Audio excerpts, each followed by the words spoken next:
When you don't let them in, when you're not transparent with them, you're the only one giving up. But when you share with them and when you show them what's possible, they will.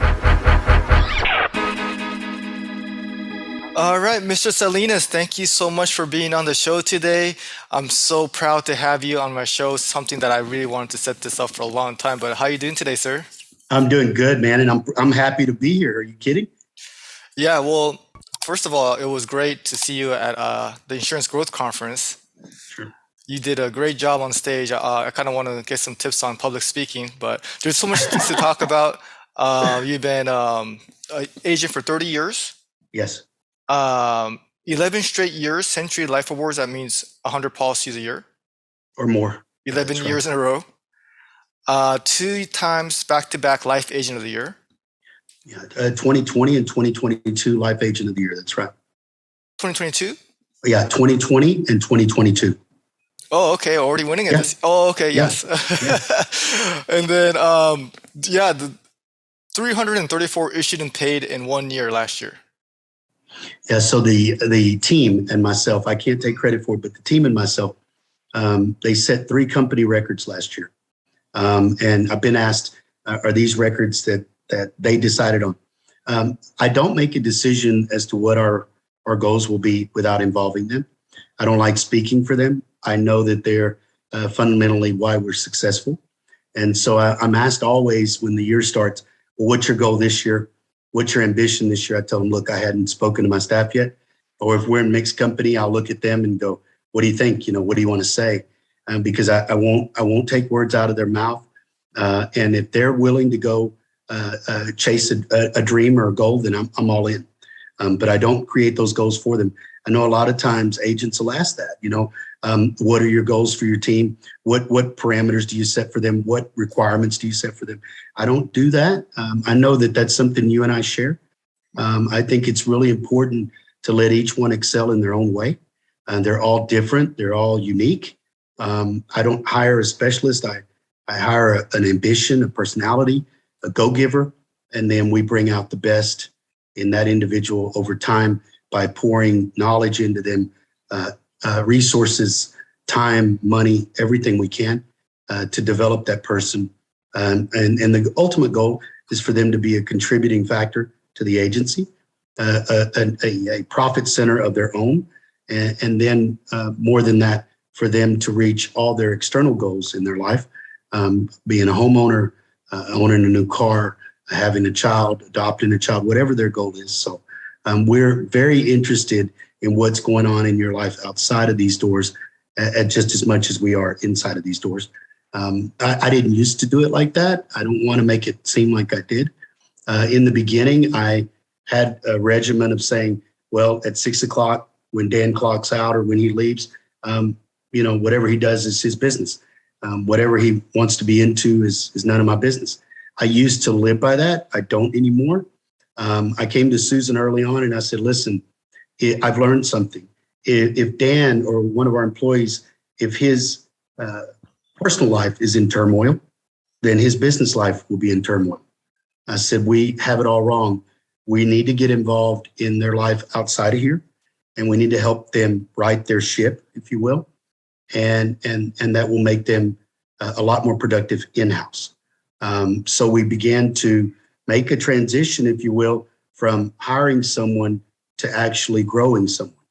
And that transition is also a period where if you do it right, you cease to be an agent and you start to be an agency manager.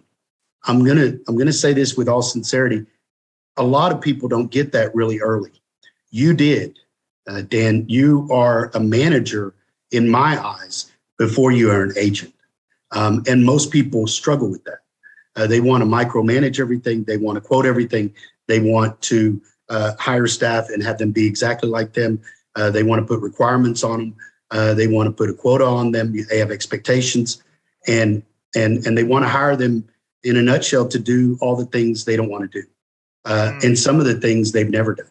And so I think that's a complete recipe for failure. I agree. I don't think you hire them like that. I think in the beginning too, I was hiring people that I felt were cool, people I felt were hip, people I felt that I wanted to impress, and for as cheap as I could get them. And that whole mindset is incorrect. Now we spend a lot of time trying to make sure that we adequately compensate and motivate them. It's like my office manager says, she said, look, I used to, with the staff we used to have in the past, I used to look at reprimanding them, writing them up, documenting everything. She goes, now I pull employee files for the team that we have now, and I'm just making sure that Richard is paying them in the right way, that they're adequately compensated, that they're positioned correctly, that we're trying to help them achieve their goals and their dreams. She said it's a whole different way of thinking, but that's not possible until you eliminate the takers in your operation.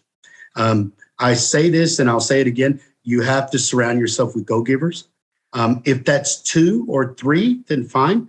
I know that there's going to be a lot of people on this call that say, well, I don't have 10 employees like Richard does. I'm not 52 years old like Richard is. I don't have gray hair like Richard, or I'm not Hispanic like Richard.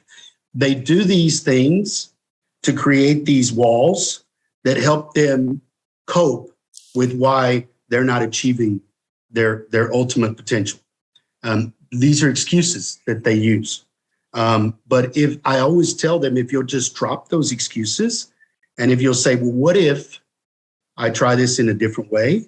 What if I open my mind to what's possible?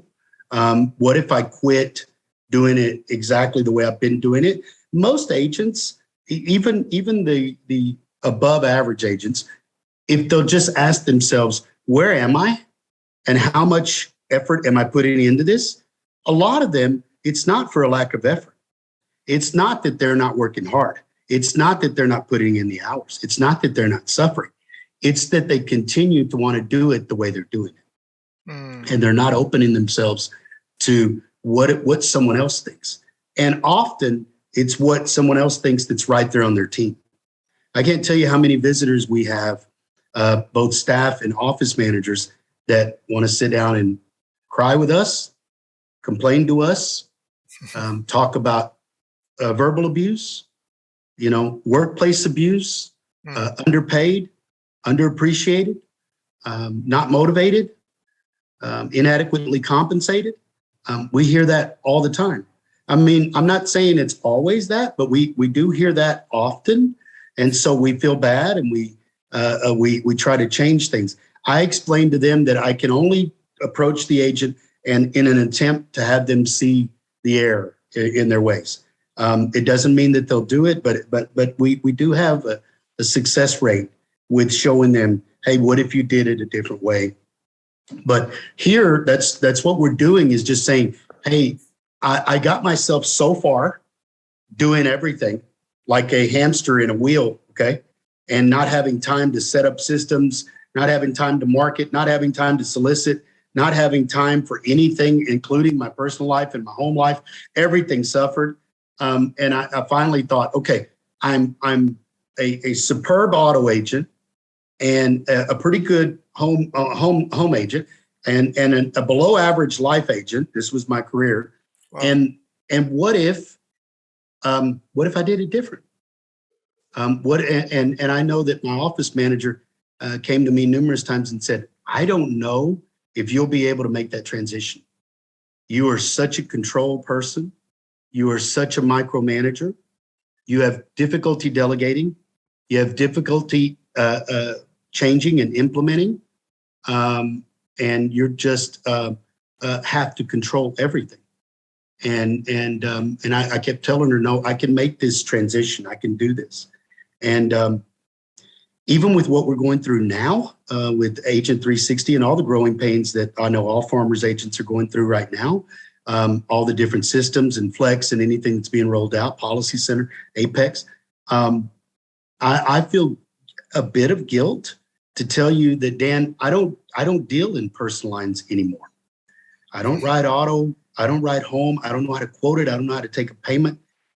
Saturday, I was here doing some life insurance, and one of my staff persons called and said, there's a guy at the door. Will you let him in? He needs to make a payment. And I told her immediately, I don't know how to do that anymore. And that's amazing out of somebody that had to control everything. Okay. So for me to make that transition, I know that other agents can make that transition. You know? Yeah. What year did you make that transition? You're not going to believe this. Here's some mistakes that I made, and this is the truth, and I'll be brief. I didn't hire Susan, my first hire, until I'd been an agent 5 years. 5 years, I okay. was managing almost 1,600 policies by myself. Don't do that. I'm here to tell everyone, don't do that. I say this over and over again. It's because you don't know how bad you stunt your growth. I have no idea what I could be today had I done it the right way. Right? But my mentality was, I have to control everything. I can do it best. I'm the only one that knows how to do it right. So let me do it. Let me do every part of it. Susan hired herself. She's been with me 25 years. She was my first hire. I got really lucky. She is amazing in a lot of aspects. I hired her as my quote unquote receptionist, and then back then a secretary. They weren't licensed. They did all the work, and men got all the credit. That's the truth. That's how it was. That was the time. But that has all changed. She's gone through an evolution of being a receptionist to a secretary to a CSR to a producer to office manager. And her latest role really now is an in-house ABC. She trains and replicates herself, Wow. and she's an account specialist. So if Dan wants to come in and talk to Susan, he's going to set an appointment, and Susan's going to look at Dan's finances, his rental properties, his homestead exemption. What interest rate is he paying on his car loan? Does he have any credit card debt? Where do we have his autos? Where do we have his home? Where's his retirement plan? Where is his estate plan? Where is his exit plan if he's self-employed? Just a lot of things that she's going to look at, and she's a true account sales rep. She generates a lot of our larger face amounts when it comes to life because she's, kind of dived into that financial conversation with someone. So she'll come to me and say, hey, I met with Dan. He's in my office right now. I need you to work me up a proposal on an IUL. Let's say, for instance, he wants to put $750 a month into it. He wants this to supplement his retirement. He owns a tile company. He installs tile. He's 52 years old. He doesn't know how he's going to be able to stop doing that, but he knows he can't physically do it forever. He wants help exiting, an exit plan. And, and that's a real life example.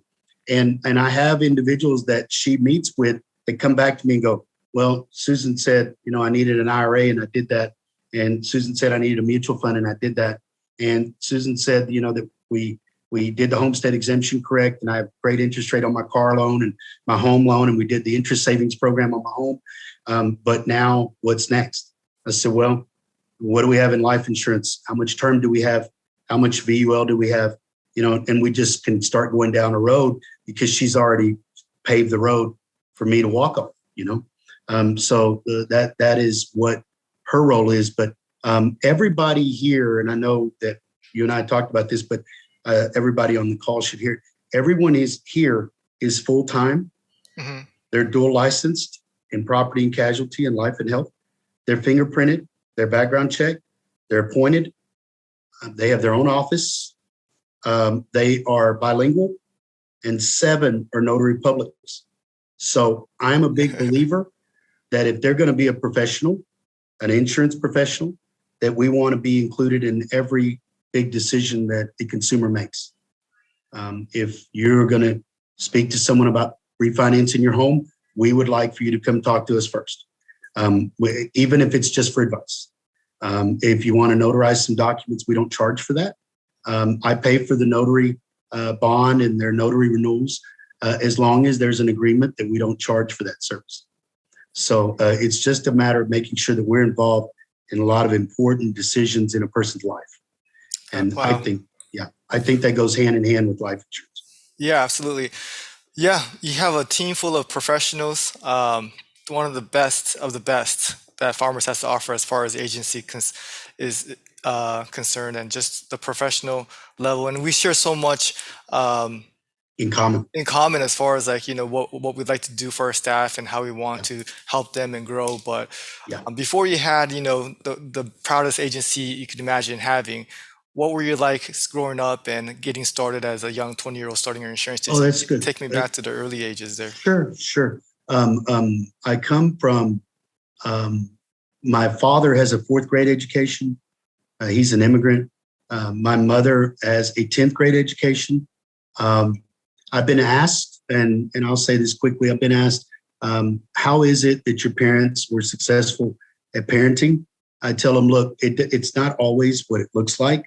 I have an older brother who died of a drug overdose about 12 years ago. And I have a younger brother who is a neurosurgeon with a fellowship in spine surgery. And so I have both ends of the spectrum. If I had to attribute anything to a parent, because I've been asked by my mom and dad, what did we do right? Because we don't feel like we did anything right to deserve what your brother and you are.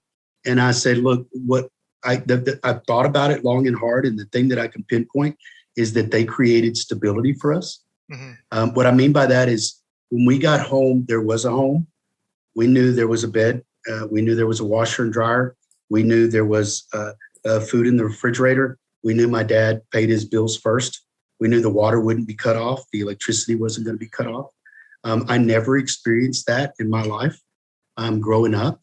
I never experienced bill collectors or, somebody shutting off our water or anything like that. I think that stability gave us the clearance Mm-hmm. to be anybody we wanted to be, right? And to pursue anything we wanted to pursue. We weren't busy worrying about the fundamentals, right? Mm-hmm. I knew that when I came home, my mom and dad would be there.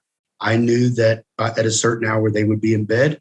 I knew that the next day they were going to wake up and go to work. That work ethic was there early on.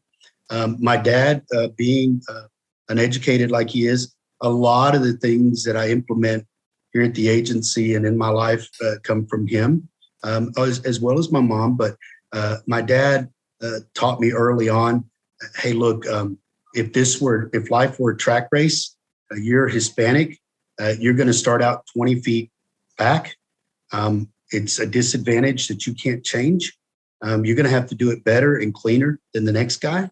And if you're lucky, maybe you come out in the pack.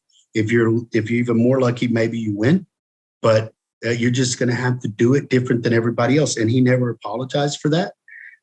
Our pay structure is based on something my dad told me going to school. We would go to school and I'd say, Dad, I'm headed to school. I'll see you later, or leaving in the morning, or he'd be leaving for work. And I'd tell him, yeah, I'm about to go to school.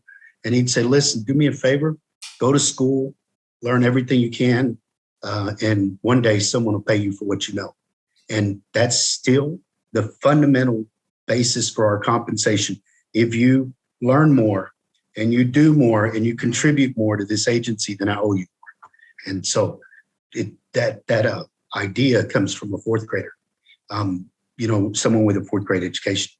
A lot of those fundamental things you learn early on.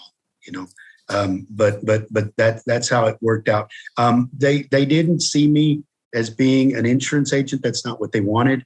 My dad wanted a doctor, and he got that in Paul, my brother. My mom wanted me, and she still does. And Dan, when you hear this, you're going to go, "Oh, I get it." My mom wanted me to anchor the evening news. She wanted me to anchor World News Tonight. She sees Lester Holt, and she says constantly, that was what I wanted for you. That's what I saw you do. And so when I do get to speak, I did let her know yesterday that I was going to be on this channel with you. And my mom said, I don't expect anything less. I always told you we're going to speak, in front of a lot of people. And she said, that makes me happy. That's what I always thought you'd be doing. So I don't think she's as proud of the insurance side of what I do, although she is. I think she's more proud of the giving back and the public speaking and the sharing in front of the larger the group, the better for her. So I think that's where that comes from. my brother's here in Frisco. It's north of my office, about 30 minutes. And I've been here in Grand Prairie all my life. We live in Mansfield, my wife and I, and my son. But this office, this is a new building. We built it about 4 years ago. And it's in Grand Prairie. Many people have visited it and came and taken pictures and things. This office sits across the street from where I was 25 years, where I rented and leased for 25 years. And then I am about 3 miles from where I grew up my whole life. And I'm about 4 miles from my high school. I'm about 3 miles from the college I graduated from. And then my home is about 20 minutes south, west of here in Mansfield. So that'll give them some perspective of where I think. Yeah, really beautiful building from what I've seen from the pictures. But yeah, it's crazy how how our parents influence us and shape us. But the clearance, you said, the stability gives us the ability to take that risk. So we owe so much to our parents for being able to take the risk of being an entrepreneur. That's right. And when you say, being on the news station, that totally makes sense now. That makes sense now, right? Just having the style and, the power to be on stage and, share a message and, be able to move people. So that's definitely a gift you have. She saw that early on. Yeah. I think my mother saw that early on. You know what I mean? Yeah, I think she saw in you. She saw that, I didn't mean to interrupt. What were you going to say? No. Yeah. No, so just want to go back to, how you made the change throughout your career. Sure. I like to call that my origin story. Yeah. I like to call that my origin story. I don't want to mislead anyone. When I started out in 1993, I was in District 90. Letitia Stanley was my district manager. She's an agent now in Tyler, Texas. I had a mentor, Angela Gessner. She's still an agent here in Grand Prairie, really successful agent. She was my mentor because my district office was so far. It was about a 35-minute drive one way. So I would just go to Angela's office. I would sit at her bistro table, and there was a banana phone back then on the wall. I'd make my calls and I'd keep my files in a box. A lot of the things that I developed just helping her. Angela was extremely involved in civic obligations. She was in Rotary and, all types of clubs. And so she would tell me, hey, I'm about to leave. I'm going to go to a luncheon. Do you think you can cover the phones? The girls are really, one of them's at the dentist or one of them's overwhelmed or one of them has a client. Do you think you can, grab the phone? And I'd say, sure. And I kid you not, that's how a lot of my training happened, because I would, there was no cell phone, but I would pick up the phone and I'd say, it'd ring and I'd say, hi, this is Richard Salinas. I'm here covering for Angela Gessner. You reach Farmers Insurance. Can I help you? And they'd normally go, who's this? And I'd say, I know you don't recognize the voice, but I'm a new agent. Angela mentors me. Is there anything I can help you with? And they'd go, no, will you leave her a message? Will you let her know that I bought a new car? And so I didn't know anything about insurance, but I did know common sense. So I would say, oh, I think I can help you with that. She's at a luncheon, but she should be back about 1:15, but I think I can get a jump on that. They'd say, okay. I'd say, look, what's the VIN number? What's the year and the make and the model of the car? Are we replacing a vehicle? Are we changing coverage here? Or do we want the same coverage as what we're taking off? Is it financed? Can I tell her who it's financed through? Do you know the sales rep's phone number and what his name is? And do you want me to make this effective today or a different day? And I'd take down that information and then I'd say, well, I'll have Angela give you a call. Thank you for giving me the opportunity to practice, and I appreciate it. And I'd hang up the phone. So when Angela would come in, I'd say, hey, when you get settled in, I'll fill you in on what happened. And then she'd set her bag down or grab her lunch or whatever. And then she'd come over and say, well, what happened? I'd say, well, Dan called. He bought a new car. He's wanted to replace it. He doesn't want any different coverage. I already explained that he doesn't have glass breakage. He said it's financed through this company, and and this is his sales rep's phone number. And I think he wants to make it effective today. I told him that if he wanted to, back then, would he bring the car by so you could take a look at it when he gets a chance? And she just was amazed. She'd just go, this is great. This is absolutely great. And that's how the training happened. A lot of, asking questions of her team and stuff, but that's how it happened. So 5 years by myself, which is wrong. Susan comes along, and that's a story within itself, how she hired herself. And then we're off to the races, and we're hiring people the wrong way. I'm busy writing and doing everything I can. I'm writing as fast as I can. I did win Rookie of the Year in that district, and I did win Life Agent of the Year Auto Agent of the year after year. But I didn't have time to stop and create systems. Mm-hmm. I didn't have time to stop and do it right. And so we learned, hey, right around that time we were making the transition, the platform came along. Now, there's going to be agents on this call that don't know what the platform is, but it was a means of saying, well, if we will give you a playbook and you'll follow this playbook with certain criteria, for the first 2 years, it's a monthly criteria and a lot of other things that you have to comply with, then we will, give you funding. Mm-hmm. It was a 4-year plan, 2 years where it was monthly, 2 years where it was at the end of the year. But ultimately, it was $90,000.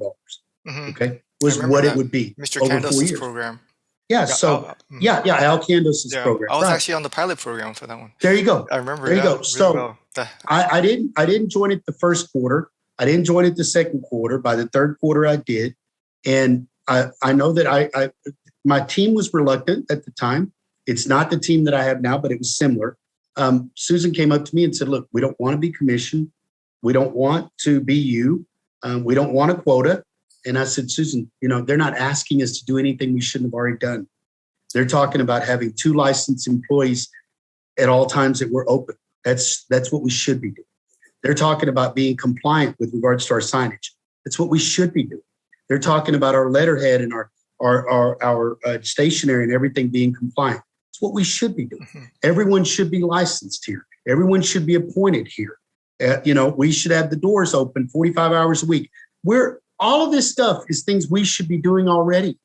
Let's just do it. We already have the production. Let's comply and take their money. And that was how it happened.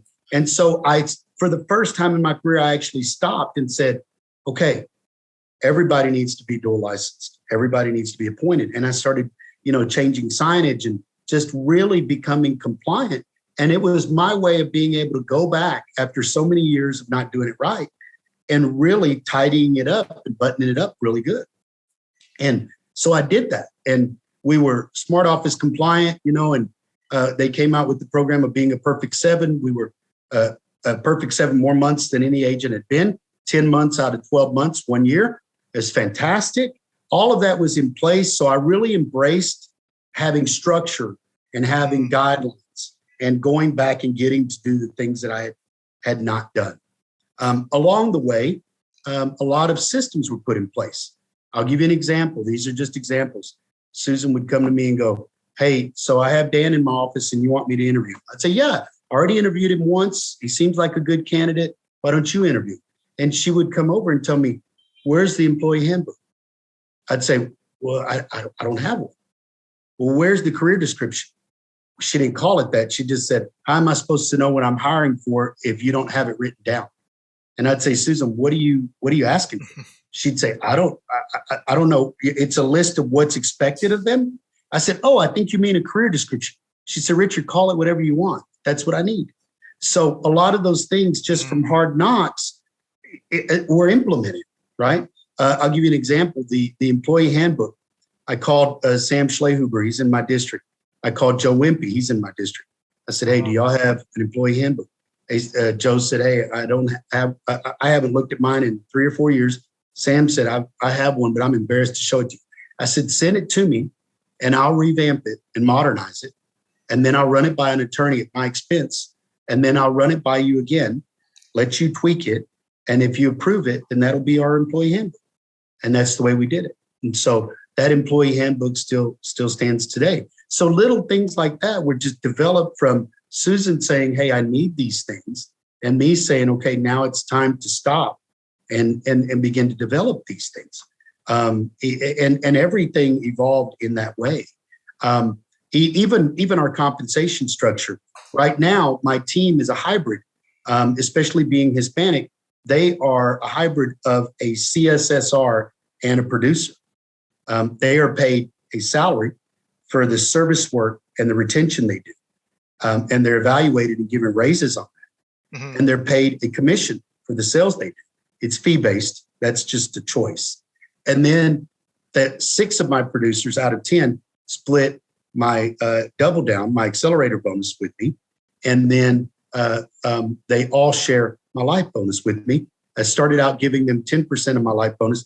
Now we're up to 30% of my life bonus. So based on their contribution. So they're paid out of 4 buckets: salary, commission, growth bonus, life bonus. And I try to make sure that it's always evolving, always motivating. They're teaching each other now. They're investing time and effort in each other. I can give you examples on how sharing and being transparent creates extreme success. Okay. Mm-hmm. So remind me, and we'll come back to that if you want. I'm leading up to from 1993, mm-hmm. where I hired Susan in 95, to 2012, where 17 years went by of being a good agent in auto, a fair agent in home, rookie of the year, auto agent of the year, and the sentiment always being the same, which was my district manager coming here and visiting our office and telling Susan and anyone else that would listen, if Richard would just write some life insurance, we might be able to get him the championship. We might be able to get him to President's Council. He's a great agent if he just writes some life insurance. And I'm going to be honest with this video. I was busy writing what was easy for me, natural for me, and what made me the most money. And I was busy pushing down payroll in an effort, in my mind, to take more home. Okay. And doing as much as I could to not pay someone else to do. Right. That was really the philosophy. Right. Wow. And I've changed that completely. But that first 17 years, I had success, but I also stunted my growth and I also limited myself. And so those constant collisions, those confrontations with Susan of equipment and supplies and payroll and everything that we would argue about, I finally had this epiphany moment where I asked myself, all right, if I've gotten myself here doing it my way, what if I did it someone else's way? What if I let someone else's input change who I am? Then what's possible? And in my mind, and I still feel this way, my worst fear was if it doesn't work, I can always go back to being who I was. But if I try it, who knows what will happen? That's the only way to find out. Yeah, that's right. So it was April of 2012, and a report came out that had the division leaders in life insurance issued and paid in my division. Up here in Dallas County area, just to give people a perspective, it's, about 7 counties, Denton, Collin, that kind of thing. So I print things, I'm old school like that. I printed it and I took it to Susan's desk. And I'm going to tell you that story because I did that because of how arrogant I was and how full of myself I was. Okay. So a little guy sits on my shoulder saying, print it and go ask Susan why the hell you're not on this list. So I print it and I go take it to Susan and I go, Susan, do you recognize anybody on that list? And she said, I do. I recognize Sam Schlehu.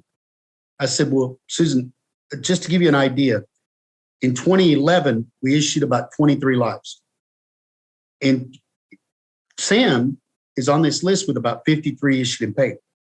If we would have put any effort into life, we would probably be on this list too. She looked at me and she said something that changed everything forever. She said, the only reason that we're not on that list is because of you. And I said, wow.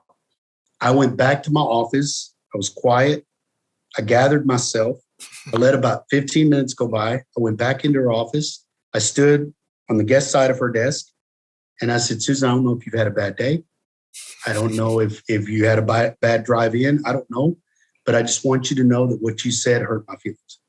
And she said, by all means, it's not to hurt your feelings. She said, why don't you sit down? And I sat down and I said, what's going on? And she said, Richard, we talk to people all day long that need life insurance. You're the only one at that time with a life license. You're the only one with a Series 6 and 63 license. You're the only one that knows the product. She said, we make you a lot of money selling auto.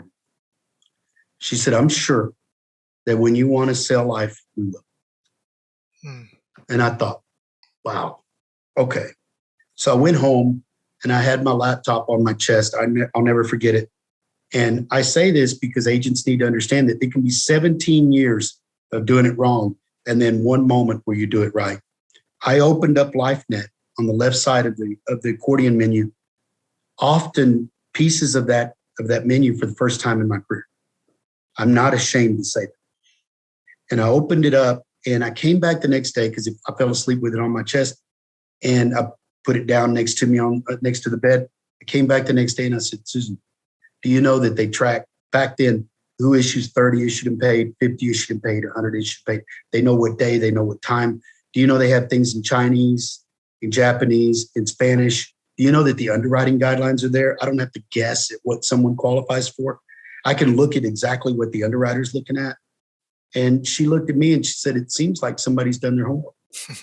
And I thought, in my mind, this is a conversation I had in my mind. I thought, shut up because you don't have a plan.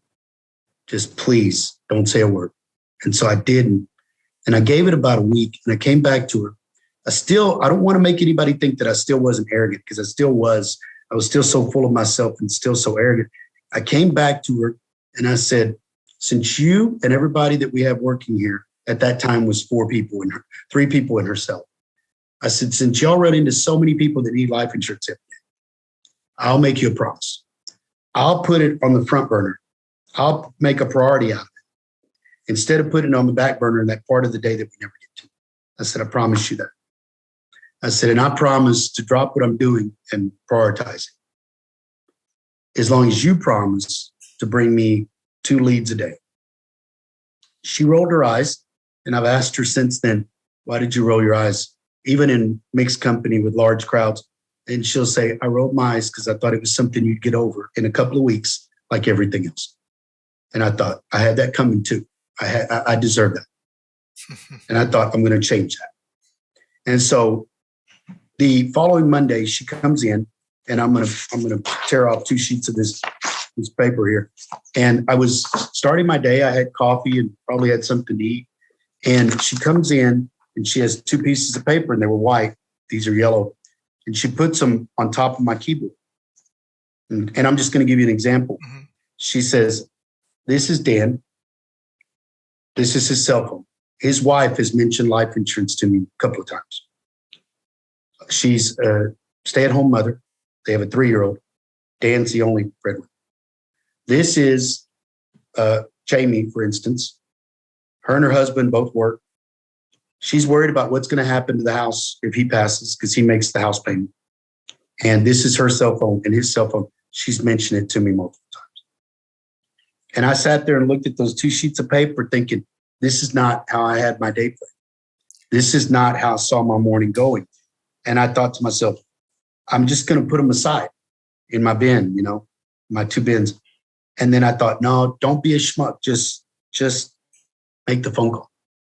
And like I said earlier at the conference, I used to leave that phone call out. But so many people would tell me, why didn't you tell us what the phone call sounded like? Because that's the part we needed. And so I said, okay, it's easy. Let's pretend Dan's wife is named Christy, right? I'd dial the phone and I'd say, Christy, this is Richard Salinas with Farmers Insurance. Did I catch you at a bad time? And she'd go, no, Richard, is everything okay? And I remember saying, well, I'm sorry that you feel like something has to be wrong for me to call you. That's first. Second, I just want you to know that Susan brought it to my attention that you mentioned life insurance to her a couple of times. I can show you where it doesn't have to be expensive. I can show you where it can be quick and painless. We don't have to satisfy all your insurance needs in one policy.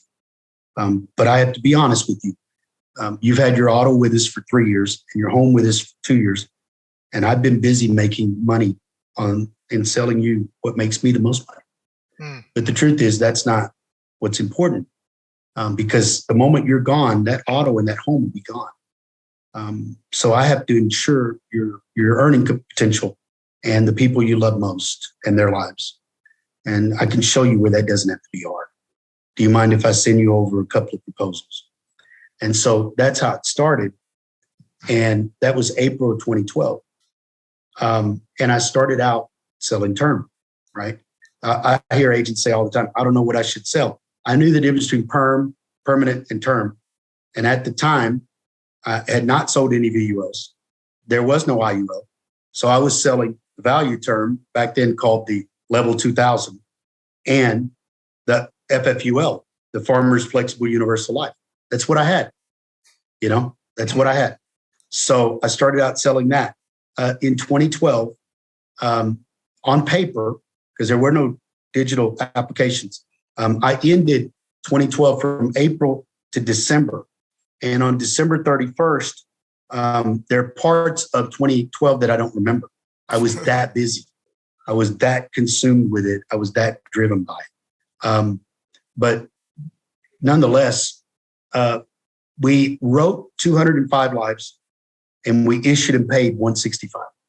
Wow. And for the first time in my career, I qualified for third level life bonus twice that year. The Farmers Open. I won the district promotion. I made President's Council for the first time. I made championship for the first time. And I made Topper Club that year. And everybody at the end of it said, and I heard them, Dan, so I want you to hear it too. I heard them say, I bet he can't do it again. I bet his PNC suffered. I bet his auto suffered. I bet he's making less money. I bet his commission is down. I bet his gross written premium's down. All of those things, we went back and checked. All of those things were lies. It made things stickier. It gave us better retention. It increased commission. And it broadened our relationships with our clients. Because if they were willing to trust us with the most intimate things in their life, which is their finances and their life and their goals and their dreams, then the auto and the home side of it was nothing. It was easy. Right. And so we were off to the races. And I'm gonna preface this by saying I ended 2012 and I went to President's Council. And before I went, they sent me a trophy about 18 inches big, 18 inches tall. It is a trophy for selling the most term policies that any agent sold that year, 2012. I was embarrassed of that trophy and proud of that trophy. I was embarrassed because I knew that term was easier to sell than permanent. And I was embarrassed because I knew I had a license to sell the VUL, but I knew I'd never sold it. So I'm going to tell this story for those individuals out there that do have a financial license or are considering getting an FFS license. I went to President's Council for the first time in May of 2013 for my qualification in 2012. And when I went, the sentiment was that at my table was that I had the possibility of winning Life Agent of the Year. I didn't know that I did, but I thought I did because I ended the year fourth in written and fourth in issued and paid. And so with the people that were in the room, I was probably second in issued and paid and second in written. What I had missed is that it was a premium-driven contest, right? So they nominated 5 people for Life Agent of the Year, and I wasn't nominated. And so I was carrying a chip on my shoulder. And the next day, I know this is going to sound like a dream, but we were traveling on a ferry to an island to have dinner at PC. And there was, the Lord kind of looked over me because there was an empty seat, 2 in front of each other where you couldn't sit next to each other. So my wife sat in front of me and I sat next to Tommy Potts. Tommy Potts is a PC agent out of Lubbock, Texas. His father-in-law is Farmers Royalty, okay? His name is Joe Schoening.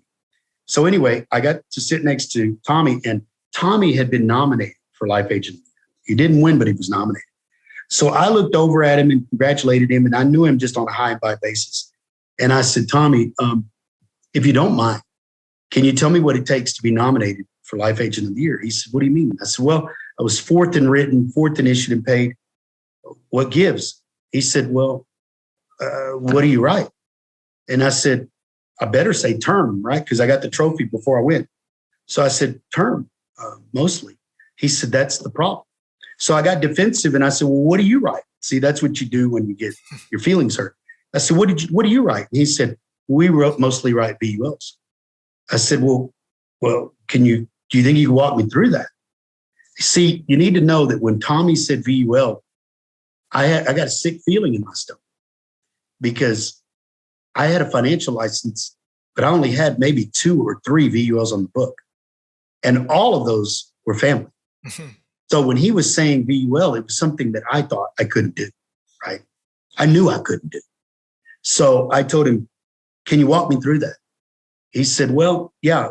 And I asked him to dumb it down. To make the story a little shorter, I asked him to start with name and date of birth and that kind of thing. And he did.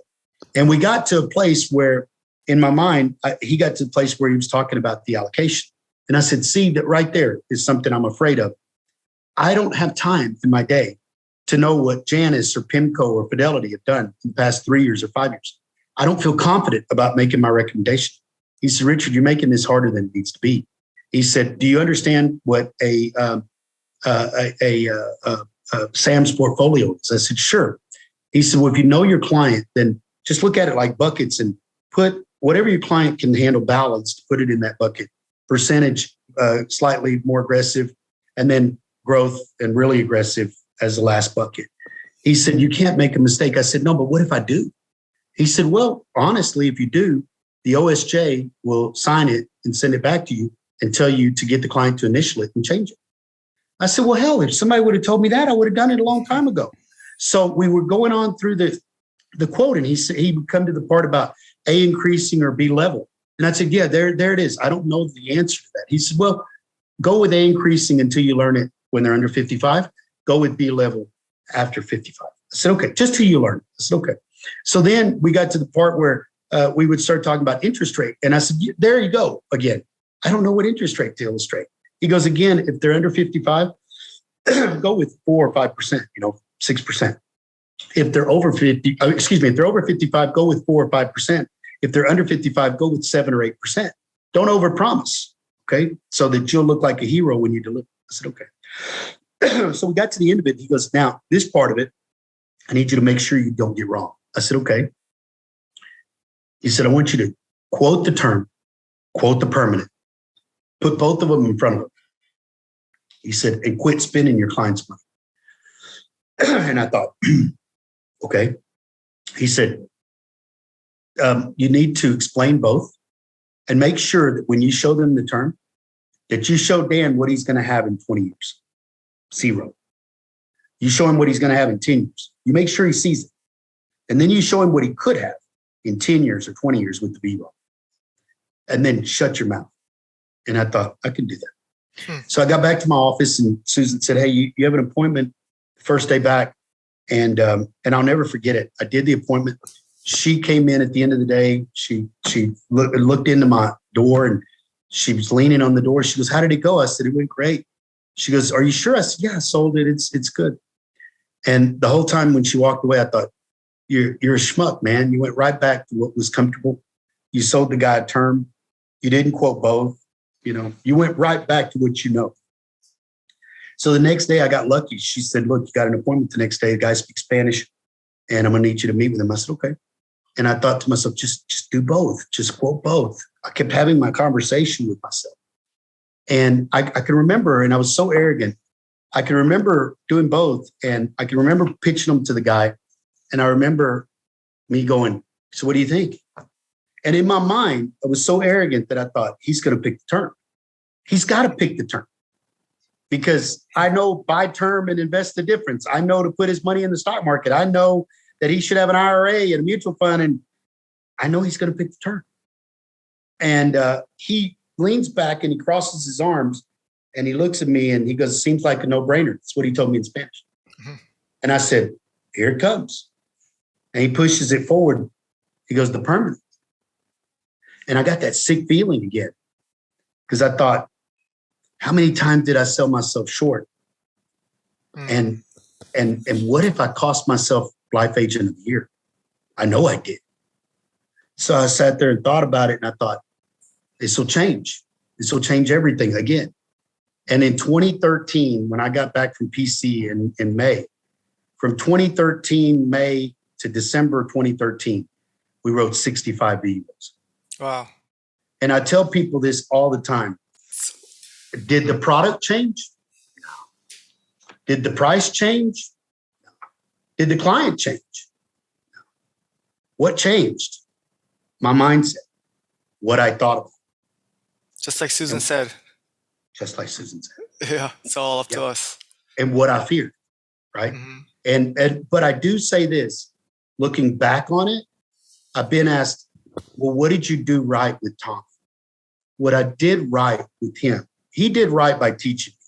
What I did right with him is that I was willing to be vulnerable. I was willing to tell him what I was afraid of. I was willing to tell him what I felt inadequate in, you know? And then he was able to get me over it. The moment he got me over it, everything changed, right? Yeah. And so anyway, I learned to chase the VUL. That got us Life Agent of the Year for 2020. And then it turned around and it took Life Agent of the Year away from us in 2021. And we had to readjust again. And then in 2022, we were able to recapture it again. Yeah, it's a great story, Richard. I mean, great story. 17 years to make your first PC. That's just shows the resilient and the persistency to go after it. The story of being able to change. And then multiple times throughout your career. That's right. And then even after you learned the VUL in 2013, still took another 7 years to win your first Life Agent of the Year. Tell us how important, or maybe not important, would you say, are the awards for agents? I think sometimes some agents will say it's overrated. Some agents will say you have to go for it. What's your thoughts on awards? I know my thoughts because I've lived both. I told myself for 17 years that it wasn't important, that it didn't pay the bills, and that it didn't make a difference. That was what I lied to myself to make myself feel better. The truth is, it did make a difference. It gave me confidence. It gave me swagger. It gave me the ability to open up and to really come out of my shell. And I've said this, and I want you to hear this because I think it's important. My staff at times says, we miss you. You travel so much. You teach so much. You mentor so much. You're on the phone so much. You're on the webinar so much. That we miss you because we had you all to ourselves. And I want to explain to them that it's what we were supposed to do. And I lied to myself all those years, keeping myself boxed into this office and telling my staff and myself that those awards didn't matter. They did matter. And what it did for me, and I hope it does it for other agents, is it gave me validity. You see, we haven't shared the 3 records that my team set in 2021. I usually start a conversation, a webinar with those records. It's not for the sake of the records. It's for the sake that the moment I tell you that, now all of a sudden it gives me validity. It gives me the right to stand on the stage and to tell you what I tell you. And the truth is, it shouldn't, but it does. So for all of those people that say, well, I don't care for the awards. I don't care for the limelight. You were supposed to put everyone else before you. You were supposed to be a servant to all. Every religion preaches that. A lot of people go to church 3 times a week to learn that, and they never learn it. You were supposed to be a servant to everybody.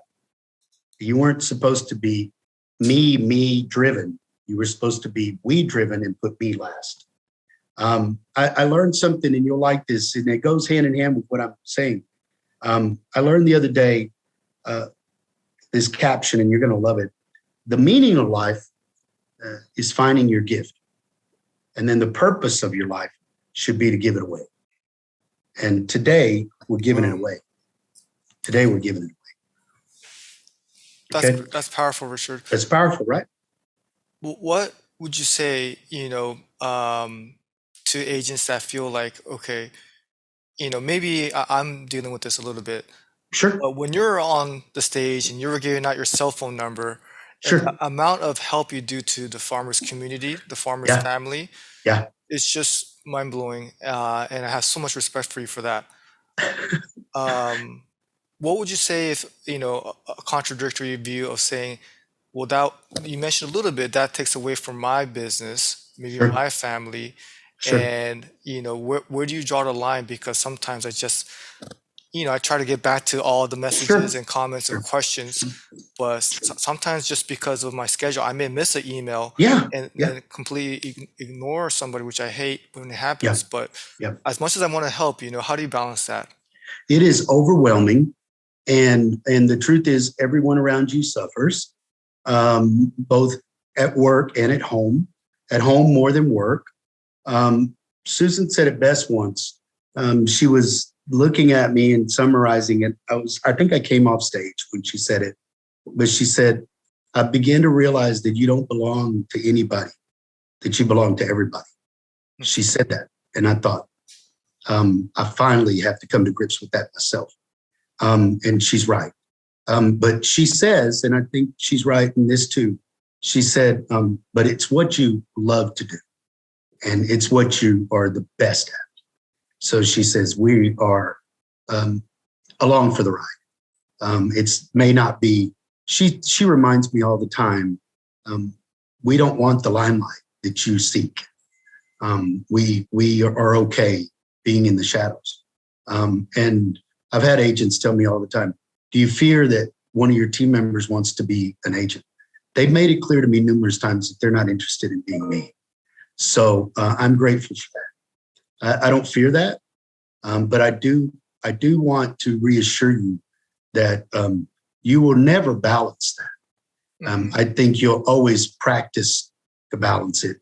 You'll always struggle to balance it, but there is no perfect balance that way. I say this, and maybe this will help you and anybody else that is extremely successful like yourself. My brother and I are making sacrifices this generation to change everything moving forward. The mistakes my parents made, the mistakes that their parents made, were not in vain, and we are going to change everything moving forward. I'm convinced that this sacrifice that we've made, the time and the effort and all of the hours that we put into it, will make my son's kids' lives better and his grandchildren's lives better. And it took someone sacrificing themselves to change the status quo, to change the stereotypes in our nationalities. And we are more than willing to do that. So even with my team here, they are all Hispanic and they all speak Spanish. We explain to them that we are here to develop them and nurture them. But I have a very hard conversation with them. I tell them, look, when we're in a group together, I said, look, you're all Hispanic. You're born with your nose underwater. You're born drowning. I know that because your parents have you in an effort to take care of them when they get old. You are their retirement plan. I said, but we are setting a goal to change that. And from you forward, it will be different.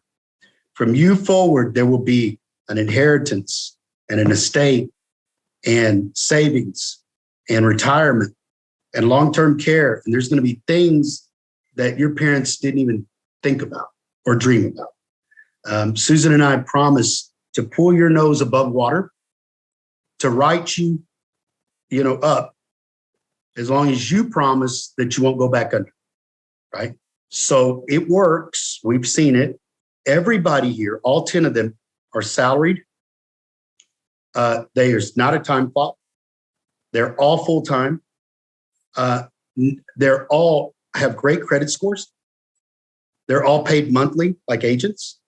And they all enjoy a compensation that an agent does a salary, a commission, renewals, retention, cross sales, and then growth bonus and life bonus. So it works. We know it works. It's just about being as transparent as you can possibly be and including them as much as you can. I'll say some scary things, and I know some of the people listening are going to say, we already knew that about it. But Susan has a meeting every Wednesday. She'll have one tomorrow that doesn't include me because in her words, if I'm at the meeting, then it becomes all about me. So I don't go to the meeting. I'm here in the building. I support. I do their chore. If that's dump the trash or sweep or whatever their chore is, I do it. And I feed them, because it starts at 5:15. But some meetings, my folio is up on the big screen. Okay. And I've had agents go, how do you do that? How do you let your staff see your folio? I said, look, Susan uses it to say, hey, Dan, this is what you're contributing to the whole. This is what you're costing us. This is what we put into you. Are you a return on the investment? Are you a revenue stream within yourself? Or are you costing Richard money? And she always lets them know, whatever we do, everybody's going to grow in income, in benefits, in perks, and in gifts. But Richard's got to make more money. The house has to make more money, or all that stops. And so she uses that in that way. I remember the first time I saw my folio up on the big screen, I freaked out. I did freak out, but I was like, what are you doing? And then she's like, what do you have to hide? And I was like, you know what? I don't have anything to hide. I'll give you one example, and I'll try to be brief about this one. You're going to like it. So I got a phone call from Amy Temple. She is my ABC, one of my ABCs in my district. My other one is Jacqueline Newman. And Amy called, and this was, Dan, this was about May of 2020. And she calls and says, hey, Richard, do you know anything about this new double down bonus? I said, I got to be honest with you. I've seen it, but I don't know anything about it. And she said, I've been so busy that I hadn't had a chance to really dive into it. She said, well, you sit in front of your computer. I said, yeah, I am. She said, well, just pull this up. I'll show you really quick. This is how you track it. It's not a big deal. And I said, no, it's pretty easy. I said, do me a favor and have Jacqueline come teach my staff at the next Wednesday meeting. And she goes, okay, when? I said, the next meeting, the very next. She goes, okay. I said, but go ahead. And she goes, look, I want to ask you something. Do you think that if you earned a bonus that you would share it with your team? I said, of course. She said, I have some good news and I have some bad news. I said, okay, what's the bad news? Bad news is the first month just came to an end yesterday and you missed it by about $400. I said, okay. She said, the good news is the new month starts today. I said, that's not really good news, but okay. So we dive into it and she goes, hey, before I let you go, can I ask you something? I said, sure. She goes, do you think it's not too invasive for me to ask you how much you would share with your team? I said, well, there's a guy named Todd Campbell in my district. Doesn't he share his bonus equally with his team? She goes, I think so. I said, well, then I will too. In my mind, I was thinking a bonus of $3,000 or $4,000. That's what I was thinking in my mind. And I thought I'll share it with 6 producers. No big deal. Okay. It'd be me and 6 producers, 7 people, big deal. So we had that meeting. Jacqueline did. She teaches the staff. At the end of the meeting, they walk by my office to go to the kitchen, and Yesenia's pointing at me, and she goes, I got a bone to pick with you. I said, get in here. What's going on? She said, you preach about being transparent, and you mentor about being an open book, but you're really not. I said, don't say that, because I am. She goes, no, you didn't tell us about this double down bonus. I said, really? That's what you're all bent out of shape about? I said, you missed it by $400. There was nothing I could have done to change that. She said, and then Susan walked in at that same time. And Susan basically told Yesenia she could go to her office. And Susan came to me and she goes, listen, when you don't let them in, when you're not transparent with them, they don't give you 110%. She goes, you're the only one giving 110%. She said, but when you share with them and when you show them what's possible, they will run, like there's no end. And so she said, but don't worry about it. We've already divvied up the responsibilities. Everybody knows what their part is. and we won't miss another bonus. And when she walked out, I remember seeing her back, and I told her, I said, good luck. Because in my mind, I thought they couldn't accomplish it. She walked away, and I am here to tell you, I'm knocking on wood when I do this. This team of 10, and back then a team of 8, has never missed a double down bonus. Wow. Some months are 10 days early at hitting 100%. They've never missed a jolt. Okay. And I've just been fortunate that they let me keep all the jolt. But we still divide evenly between 7 people that accelerated bonus. Wow. I stuck my foot in my mouth, and last year Susan said, "Are you interested? Are you having a good day?" I said, "Yeah, I'm having a good day. Why?" She said, "You mind if I ruin it for a minute?" I said, "Yeah, okay. What's going on?" She goes, "Would you like to hear what you gave out in double down bonus for 2021? I said, "Sure." She said, "You shared $141,000. I say this because you have no idea what's possible when you let them in, when you're transparent, and when you let them know what the goal is and let them work out the details of who's going to do what. You have no idea." So from that day on, pretty much, I have stopped putting limits on them. I know that Vlad asked me, how many lives do you think your team can write? I said, when my last 2, my number 9 and number 10, are well-trained, maybe it's a year down the road, maybe it's a year and a half down the road, and they are contributing on all cylinders, I think this team can write 800 lives. I think they can write 800 lives in a year, you know? And with regards to the records, that's why I didn't put a cap on them. They own 3 of those records. Yeah, it's amazing what's possible. I did find out in a webinar, though. I had Todd Campbell on as my guest, and Todd chatted in, and he goes, "I don't know who told you that I share my bonus, because I don't. He." And I was like, oh my God. I said, "Are you kidding me? Are you kidding me, man? That was the only reason I did that." And so the truth is, I'm probably the only one in my district that shares it evenly. But we're going to keep doing that until we can't any longer. So I have to stick with my word. I'm just fortunate enough that they're giving me the annual bonus to keep to myself, and they're giving me any jolts to keep to myself. So the rest of it has to be split. But I really believe that, giving more to your staff is going to come back in return, 10x. So Yeah. I share the same philosophy with you when it comes to just, but the transparency, maybe you're at a higher level, but really showing them. And then I think it's also good for them to think as an agency owner too. So That's right. Have your perspective of see what it's like to be in your shoes. So at least they understand and know what's good for the business. And that way, the more they know, the more they care.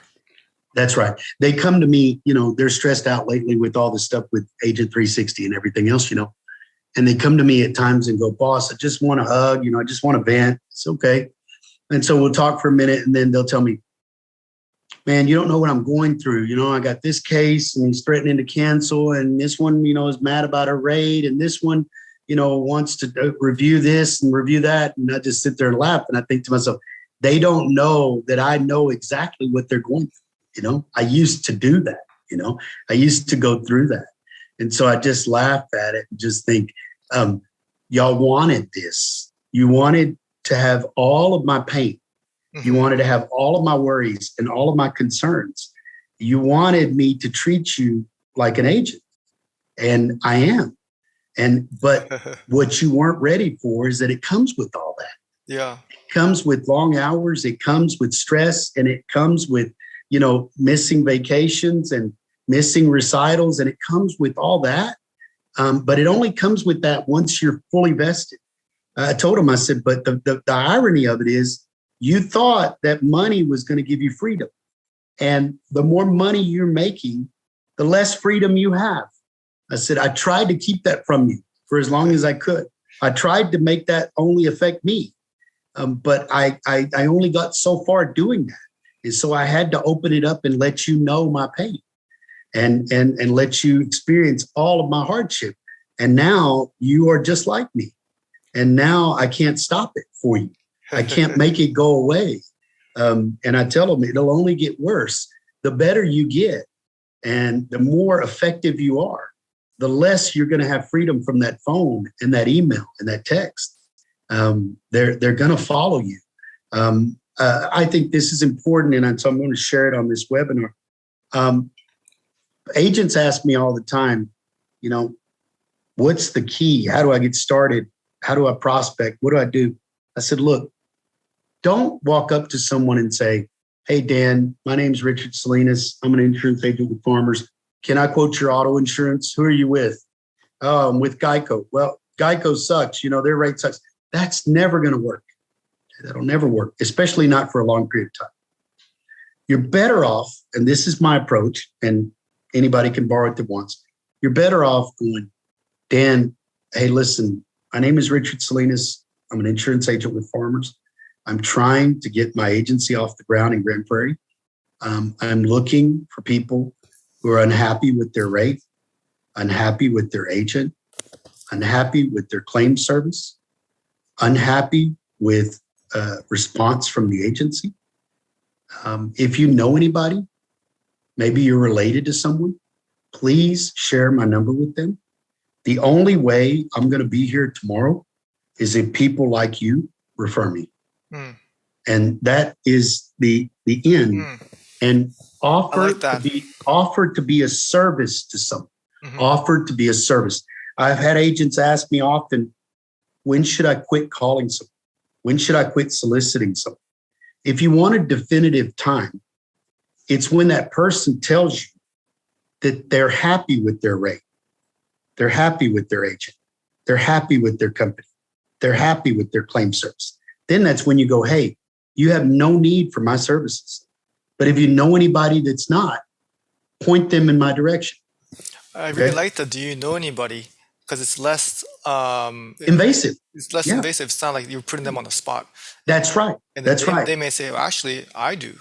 Right. So you're not indirectly asking them, can I quote you? And maybe they'll send you a referral. So either way, it's a win-win with that question there. You have to remember that. I'll give you a great example. We'll take a time out on this one, but check this out. So there's a young lady named Samantha who, with her father, would come by every week and wash my car. They would detail the cars here at the agency. Very affordable, and they would come by every Friday.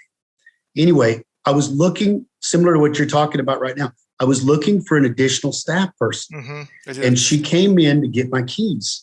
And when she came in to get my keys, she was in her normal work shirt, jeans, her hair in a ponytail. And I told her, I said, hey, Samantha, can I ask you something? I was by myself at the time. She was sure. I said, hey, will you let your dad know? And I want to let you know that I'm looking to hire someone. So if you know someone bilingual, Hispanic, presentable, looking for an office career, will you let them know? And with all honesty, that's exactly what I meant. And I remember her going, yeah, okay, sure. And she walked out, and you could walk out of my building and walk past my window. I saw her walk past, and then I saw her come back. And when she came back, she knocked on my door, and my door was open, but she knocked on it. And I said, yeah, what's going on? And I'll never forget, Dan, what she said. She said, you're looking to hire someone that speaks Spanish, right? Hispanic female? I said, yeah, that's what I'm looking for. And then she said, is there any reason that can't be me? And I thought, wow. I judged the book by its cover. I said, there's no reason why it can't be. I said, it'll be a little harder for you because you're coming from being outside to being inside. And it'll be the first office career that you've had, indoor office career. I said, but there's potential there, sure. I said, don't let me tell you what you can't do. I said, I apologize for that. And she said, I was just wondering if maybe I could. Well, Samantha's here now. She's been here 2 years. An evolution has happened. What she looks like, what she acts like, her confidence, her swagger, it's all different. All different. And she talks, and she's now she's a person that we feel we can't live without. Wow. She is a rule follower. She is actually, you heard Vlad talking about an onboarding specialist. She is that position here. We call it an expediter. So she's the person that handles contingencies, chat, phone calls to the company for all the producers Such an and important role. packages things up and cross sells things for us. So Samantha has become a very, very much an asset. So to your example of saying to someone, hey, what about maybe you don't need my services, but maybe you know someone who does. Man, talk about someone doing that to me when I was sitting there throwing out there, hey, if you know anybody, and she came back with, what about me? Mhm. Why can't it not be me? You know, and you're right. That's exactly what the consumer will do too. That's the best way to explain life insurance as well. I didn't touch on this, and I think we should before we sign off.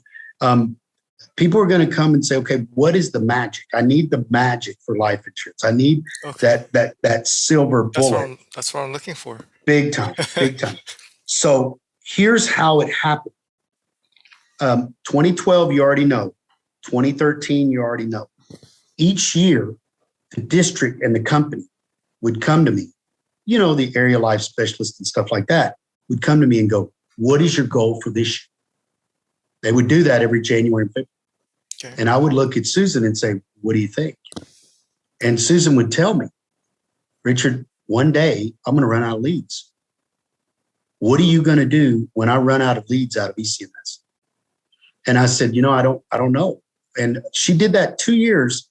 And finally, the second year, I go, I don't know, but you're scaring the hell out of me, you know? And she goes, well, I think you're getting used to it. And you're certainly getting used to the limelight. But what are we going to do? And I threw back at her, well, maybe I'm going to have to buy leads. And she said, life leads?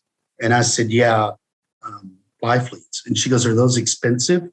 And I said, good ones are going to be real expensive. And then she said, all right. She went back to her office. She's thinking about it for a little while. She comes back over to me and she goes, can I talk to you? I said, sure. She said, we're surrounded by people that need money. We're surrounded by people that want more for themselves. She goes, instead of you giving that money for a lead to a stranger, why don't we give it to them? And I thought, and I said, that'll only work if you continue to bring me the leads. The moment y'all stop doing that, then I'll probably have to buy the leads. I said, but it could work. Right there was where that silver bullet was born of paying my team for the life lead. Okay. Right. Now, that coupled with this other story that I'm going to tell you, I was on my way to a speaking engagement. I was trying to come up with the compensation model for life. And I was in a car with an agent, the district manager, and a producer. And the district manager puts the agent on blast and says, hey, why don't you ask him how many lives he sold this year? And the agent said, I'm embarrassed, but we've only sold 3. He said, but it's his fault. And he points at the producer. I said, why is it his fault? This was probably April of that year. He said, it's his fault because he's only sold 1. So I looked at the producer and I said, hey, how much does he pay you to sell life? Because that's what I was interested in. He said, I'm embarrassed. And he's looking at the agent. I said, well, don't look at him. Look at me, and answer the question. And he said, I'm embarrassed to say that he pays me 90% of new business commission on life. Okay. I said, and that's not enough? He said, apparently not. I said, well, now even more so, I'm interested in why it's not enough. He said, you want the truth? I said, yeah, I do. He said, the truth is, back then especially, it's so much easier for me to write an auto or home. I get paid on that in 2 weeks. I might have to find the prospect, pitch the right product, turn in the application. Hope they're healthy. Babysit and hope they're healthy. And 45 days later, I might find out they get declined. Back then, 45 days. He said, and then I never get paid. He said, I don't feel confident about what I'm selling because I don't sell it that often. He said, so that's why. And I came back from that trip and I told Susan, we can't pay the commission split. She said, what do you mean? I said, no, I already know 90% is not enough. So 90% of what the agency makes? 90% of what the agent makes on life. I said, now I know it's not enough. I said, because even if they do it for a little period of time, they won't do it for a long period of time, because naturally they're going to go back to auto and home, which is their bread and butter and what's easiest. Mm-hmm. So she said, okay, what are you going to do? I said, I'm going to give it a fee. And I started out saying term pays 25 and permanent pays 50 cash on the spot. Now, some people have trouble with the cash. I don't want you to worry about the cash, because Susan turns around and writes it off on our payroll service. It's called ADP. She writes it off as a cash bonus. They take the taxes from the cash out of their salary. Okay. So, no problem there. No problem. That written or just issued? No. Written. And well, here's how it works. Okay. Not really written, submitted. Let's use that one. That's it. So I started out doing this. Okay.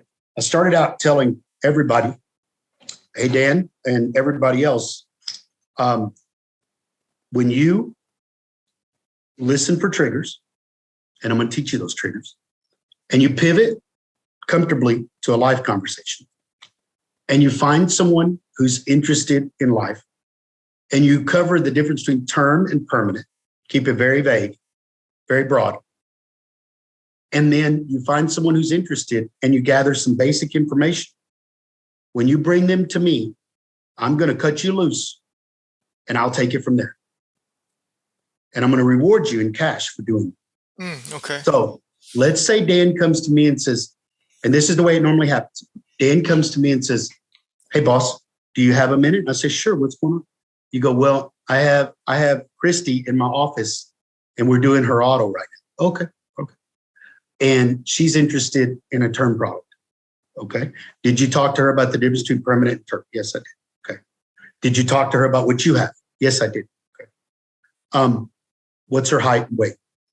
She's about 5'4" and about 135 pounds. Okay. Does she smoke? No, she doesn't smoke.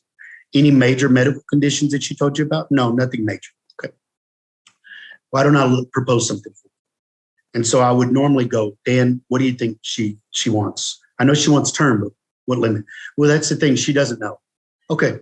Why don't you go back and I'll give you $250 for 20 years. That's the most popular term product.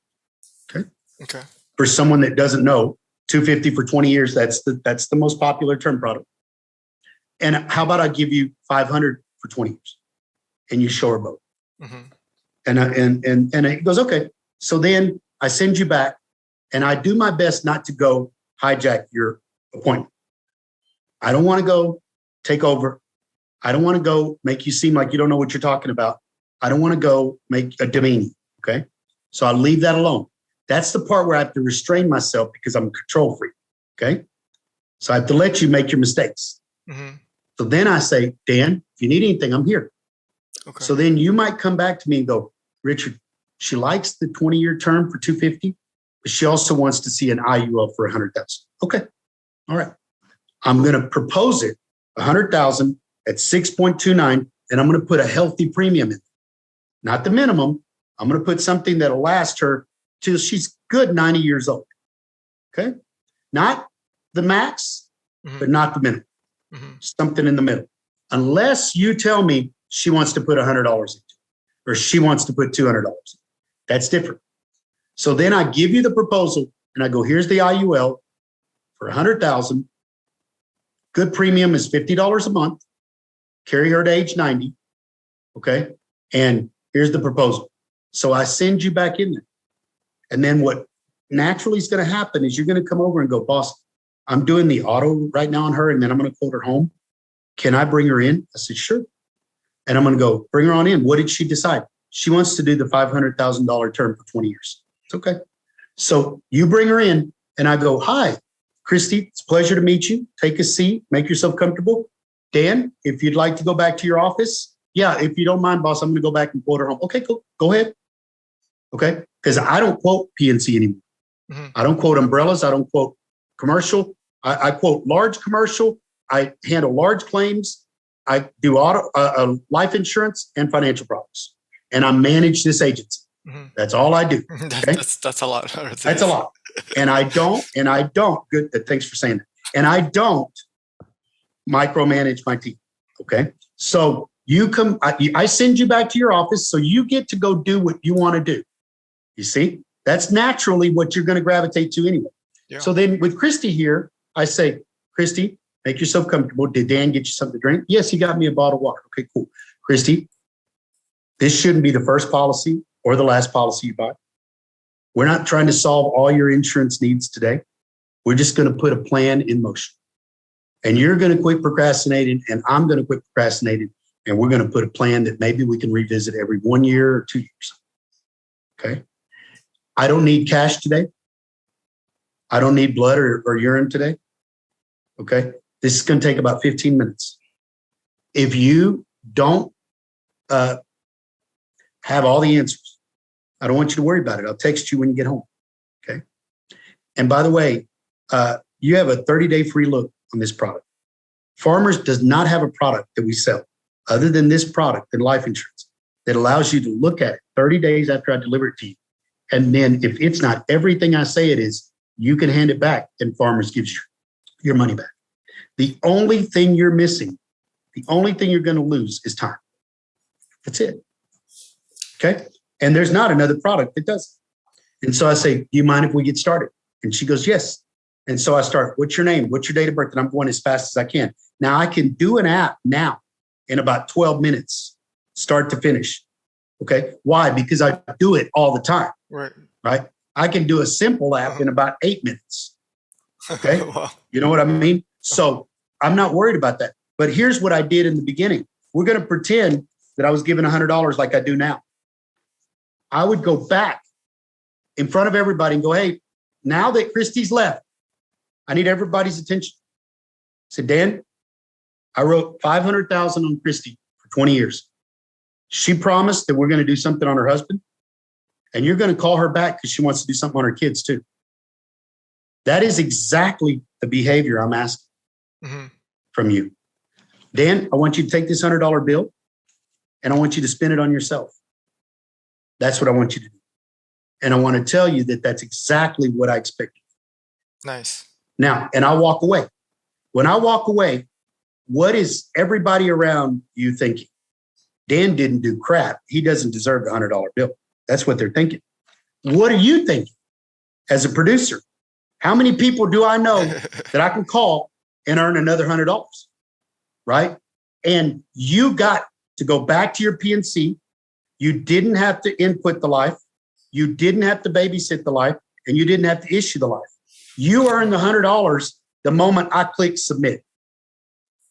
And the only way that you don't get paid your $100 is you'll get paid half of it if Christy comes back in a couple of days and says, I decided not to do the life. I decided to withdraw my application. So if it wasn't submitted, then I'm going to pay you 50 because you still were speaking the need and the importance. Okay. But that is the only way you're going to get charged back. There are no chargebacks. And then now I'm up to sharing 30% of my life bonus with you. So here's how that works. Let's say my life bonus for simplicity is $10,000. And you and all the other team members wrote 50 this quarter combined. And you did 10 of those. Well, Dan did 10 out of 50. 20%. Right? He did 20%. So Dan gets, I'm going to give 30% of my 10,000. I'm going to give 3,000, and Dan gets 30% of the 3,000. Gotcha. No questions asked.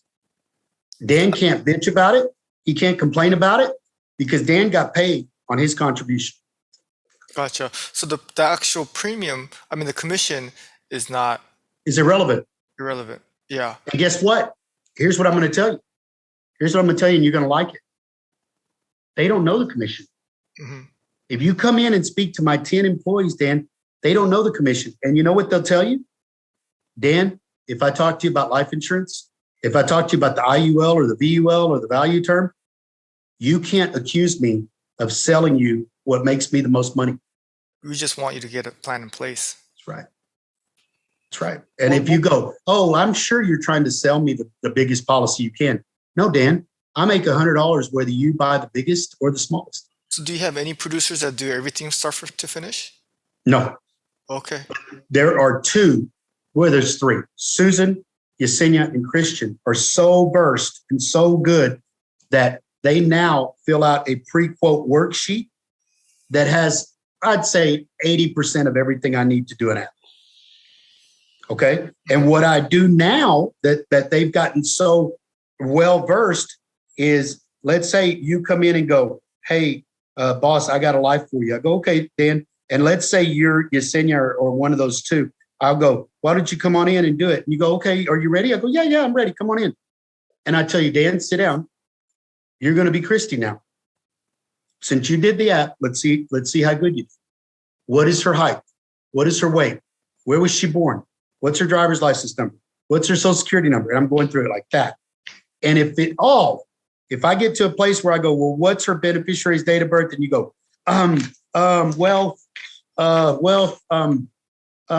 think. I go, no, Dan, don't think. Call her back and be sure.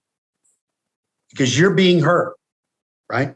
Mm-hmm. You're telling me her answers.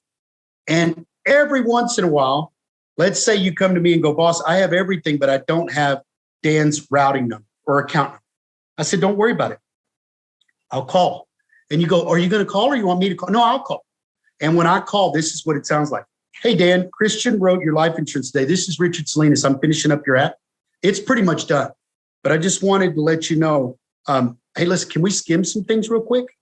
Chris told me you were born in Washington, United States. Christian told me you're about 5'8", about 165 pounds. He told me that your beneficiary is so-and-so and their address is so-and-so. I ask you about 6 or 7 questions just to audit their application. Mm-hmm. If any of it is made up or you don't know what I'm talking about, I've never had that happen. Yeah, well, yeah. Okay. Mm-hmm. And they're not bringing me bogus applications. They're bringing me real applications. Now, with the routing number, account number. Yes, never submit a partially completed application. You can just say it has to be completely fixed. And I learned from the life company, when you do that, you cost the life company more money. Because you're underwriting for free. That's right. Yeah. When you do that and you do it, I'm just going to have a paramedical exam done on Dan just to see what he qualifies for, and then we'll apply. You costing them a crap load of money. Wow. That makes sense. And you're affecting the rate, right? Uh-huh. All right. So check this out. Here's the proof. It's in the pudding. Here it is. In 2021, Yesenia wrote 128 lives. I wrote them under her number. She referred 128 lives and issued and paid 108. Christian wrote 121 and issued and paid 103. Judy wrote 64, my commercial specialist, and she issued 57.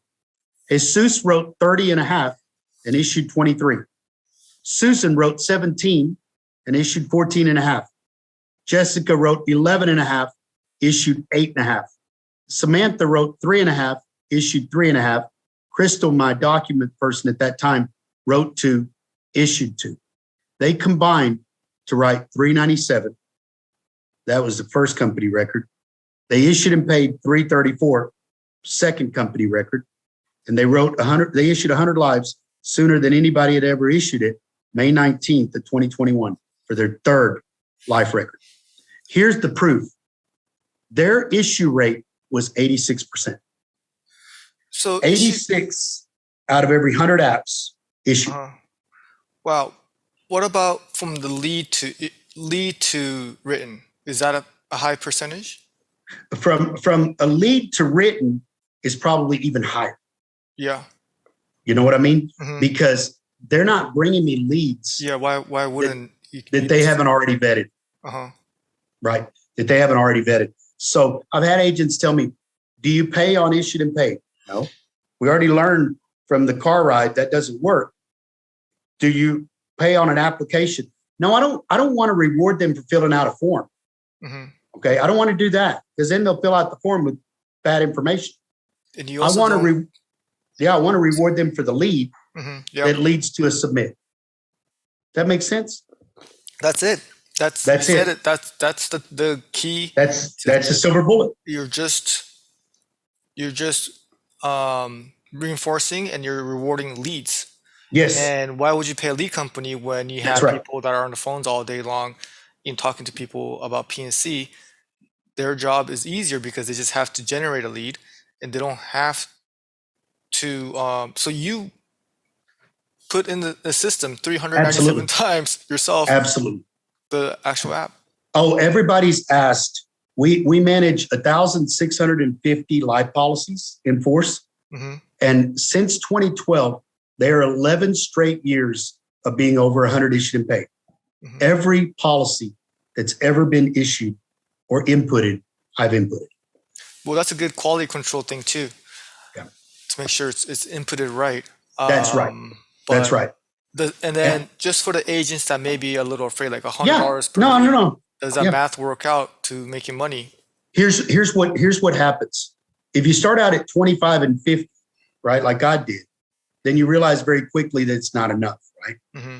I did that organically because I ran a promotion. I'll tell you about the promotion. This was like 3 years ago. Maybe 6 years ago. I ran a promotion for March Madness. It was March and everybody was filling out their brackets for basketball. So I said, hey, you know what, guys? During March Madness, life pays triple or double, double. And their sales went up. Mm-hmm. And I remember paying it out in cash and having them say, hey, boss, we have a question. I said, yeah, what's going on? Can we do, March Madness next month? And I was like, yeah, if you keep on selling, I'll keep on paying. So that's how I bumped it up, because we got to a point where it didn't make any sense to go back to 25. Mm-hmm. That's a great way to have promotions, to have short-term promotions. Make it also your staff will get excited because it's going to expire soon. But then it's a test run, and you can see like, so you don't want to put something out there permanently and take it away from them. That's right. So having a short-term promotion. That's exactly right. Right now we're in the middle of a promotion through the end of the year where IULs pay $200, and simple term, that particular product, pays $150. Again, this is for the lead that they generate. Is absolutely they get. Absolutely. That's all that matters. That's right. Based on how many leads you bring. So let me prove to you, and I know we've been on the phone an hour and 45 minutes on this call. Oh, wow. It's time flew. It's okay. It's all right. Let me prove to you that it works. Okay. Here's the proof. And I wanted this proof, but I could never generate it until now. Okay. There is an agent named Taylor Lam in Arlington who's a very good Vietnamese agent. Okay, very good. I mentor her. And one day she calls me, this was last year, and she says, Richard, can I talk to you for a minute? I said, yes. She goes, you mentor me and I have to be honest with you. I said, okay, be honest with me. She said, I sell a lot of permanent insurance, but I'm afraid to sell the VUL. I said, do you have a life license? Series 6 and 63? She said, yes, I do. I said, okay. I said, what do you sell? She said, back then, the old IUL. I said, do you realize you're the opposite of everyone else? She said, what do you mean? Everybody thinks that the VUL is easier to sell than the IUL, especially the old product. I said, you're afraid for no reason. I said, get down here to my office, because she's about 30 minutes away, as quick as you can. She said, okay. I said, because I am going to eliminate that fear. And she goes, can you? I said, I promise. And then she goes, well, I'll be there Wednesday. I said, great. She calls me back after a while. Before she lets me go, she says, hey, can I ask you something? I said, sure. She goes, I have this high value client, high net worth client, and he keeps on putting me off to his financial advisor. And she says, and the financial advisor is just blocking me, he doesn't want to let me in. What do I do in that situation? And I got a wild hair up my rear. I said, why don't you invite him on Wednesday? She goes, who? I said, the client. She goes, to meet you? I said, bring him in. She said, okay. And she's laughing and she hangs up.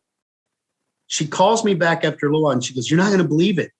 He said he'll meet me there at 2. Can we be there at 2? I said, yes. She said, what should he bring? I said, have him bring any statement or whatever he has. I said, in the meantime, let me quote for you just a pipe dream, meaning a proposal that builds up a lot of cash, putting in a lot of money into a large face amount. It's just a dream. She goes, okay. I said, and maybe you could share it with him between now and then. She said, okay. I forgot about it. I went to my staff. I said, hey, I got news for you. I know that we have guests come all the time.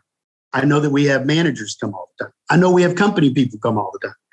But y'all need to get ready because I'm going to have a client come that is not my client. They go, boss, we put up with everything. Now we're putting up with other agents' clients. I said, look, just be nice and offer him something to drink and I'll take it from there. So they were like, you're nuts. It's just nuts. I said, I'm going to try something. So he comes in, he's early. I sit Taylor next to me on a stool, this rolling stool. I sit him in my guest chair. And in about 3 minutes, he let me know that he was valued at $9 million. And in about 3 more minutes, I let him know that God put him in front of the Life Agent of the Year and that he is in the right place. Okay. I tell him, though, the only reason Taylor is here is not because she's incompetent, but because she's fearful. And I'm going to show her how she doesn't need to be afraid. And I ask him, does he mind if I go over the VUL for him? And he says, no, I'd like you to. I go over the VUL for him. I'm teaching Taylor at the same time. Mm-hmm.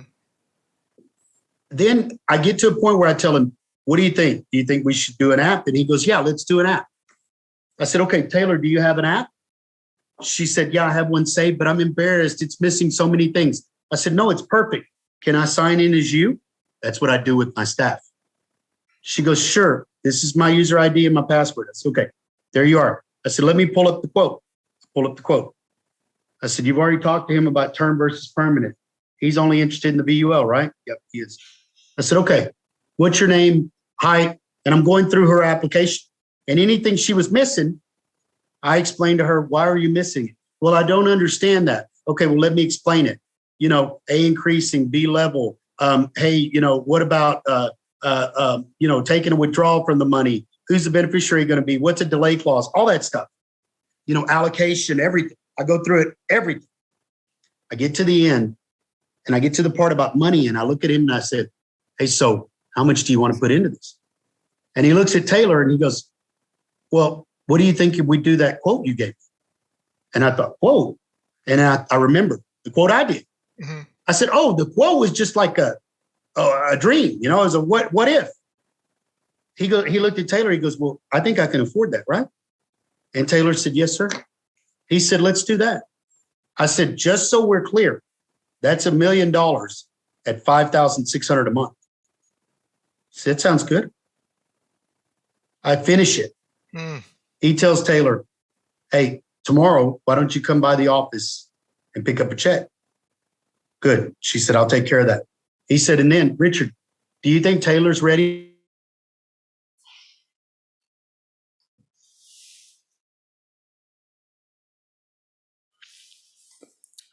On the other. Oh, lost you there for a sec. That's okay. He said, I'd like for her to put 2,500 in one and 2,500 in the other. I have two key employees, and I'd like for Taylor to put 2,500 on one and 2,500 on the other. Do you think she can do that? I said, she can do that. We can do that. So he leaves. All right. And Taylor's ecstatic. I bet. Okay. And Taylor said, man, that was awesome. You were awesome. The way you explained, I said, Taylor, it's just about confidence. And I said, but I want to ask you something. I want to ask you something really important. She said, okay. Are we going to split this? Where was his financial advisor? She said, oh, you're right. He never mentioned the financial advisor. I said, do you know why? She said, why? I said, because in 3 minutes, I let him know I was his financial advisor. I said, that was the confidence you were lacking. Just I said, but now, that. Yeah, now you know that. Now you know that. Now, so check this out. Here's the truth. In 2021, after that meeting, Taylor ended the year 14th with 125 issued and paid. Wow. And she ended the year 6th in premium with 195,000. Wow. Just like that. Okay. But did you ask for a split on that one? I didn't.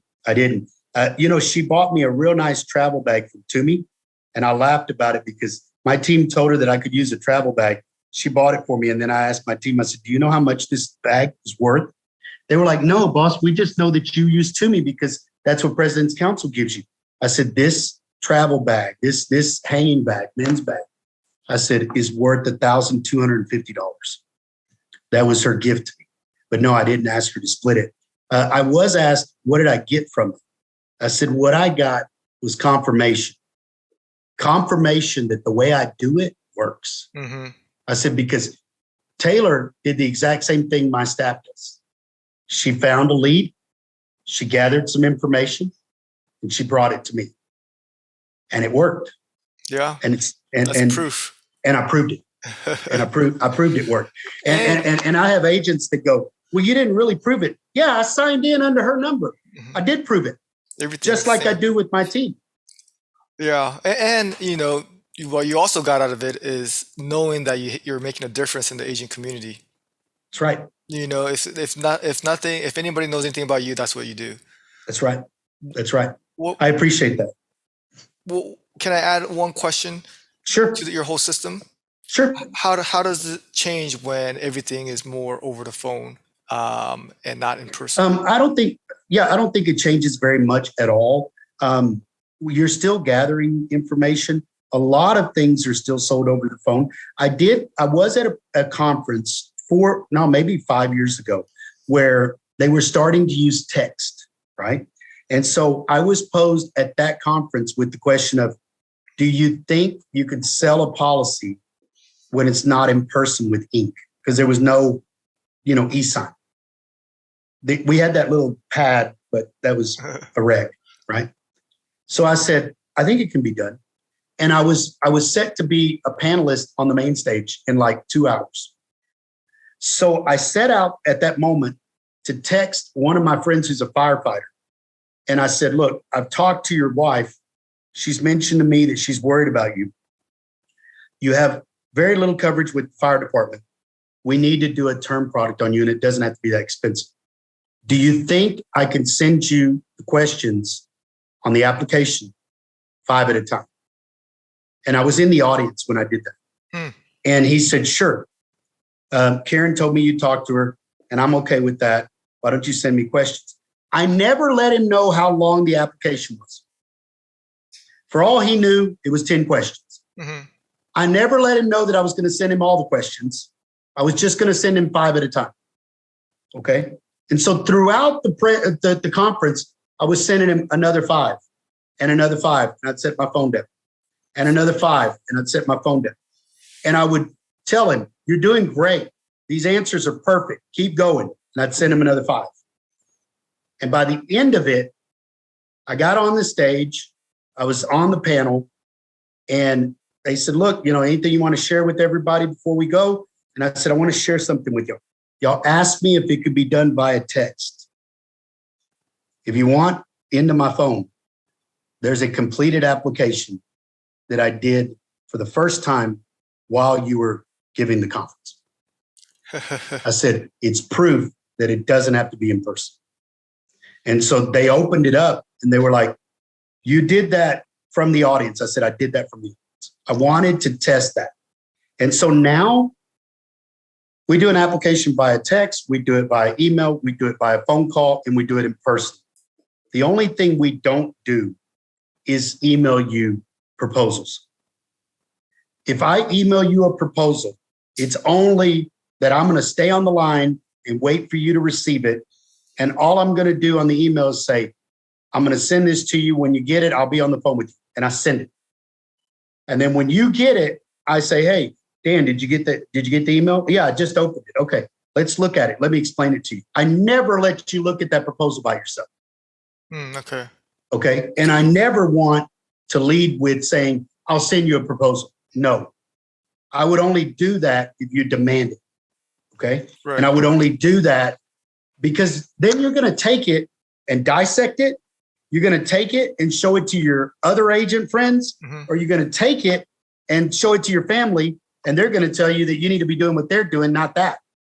Yeah. And so I never do that. Yeah.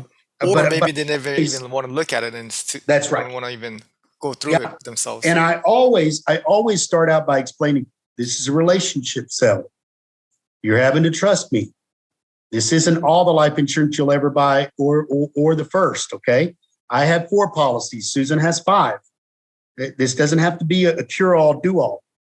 Let's just start something. Mm-hmm. You don't have anything right now. Let's just start. And if you tell me you have something at work, then you don't have anything. That's a great line because a lot of people are afraid to commit. Right. And I make it clear to them, hey, look, I know you're going to go home and say, did I do the right thing? Did I buy the right amount? Did I buy it with the right company? Did I buy it with the right agent?